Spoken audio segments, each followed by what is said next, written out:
D'abord, ce qu'on peut peut-être dire, c'est que la dépression est peut-être... il y a une fatigue, bien entendu. Il y a une fatigue qui est aussi peut-être liée à la production de cytokines.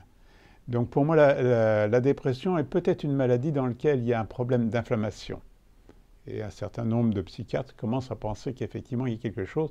Et dans notre expérience, il y a une très bonne corrélation entre les troubles digestifs, l'inflammation des patients et leur degré de dépression. Alors pour faire la différence, mais il n'y a pas une dépression majeure dans le syndrome de fatigue chronique, dans l'épuisement chronique.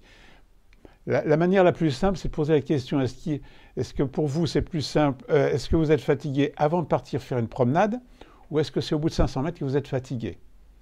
Le dépressif aura du mal à partir, et une fois qu'il est parti, on ne l'arrête plus, alors que le fatigué chronique, il a envie de partir, mais par contre au bout de 500 mètres, il n'en peut plus, il n'arrive plus à rentrer à la maison. Donc la différence, elle est là. C'est-à-dire que dans la vraie dépression, l'effort est plutôt bienfaiteur, bénéfique pour pouvoir passer par-dessus sa dépression, alors que dans la fatigue chronique, l'effort va au contraire aggraver la fatigue. Donc on est, dans un certain sens, l'effort est un traitement, la dépression, alors que dans la fatigue chronique, en fait, l'effort n'est pas un traitement. On va voir peut-être dans un moment qu'il faut quand même faire quelques efforts, mais il ne faut surtout pas faire des efforts trop importants.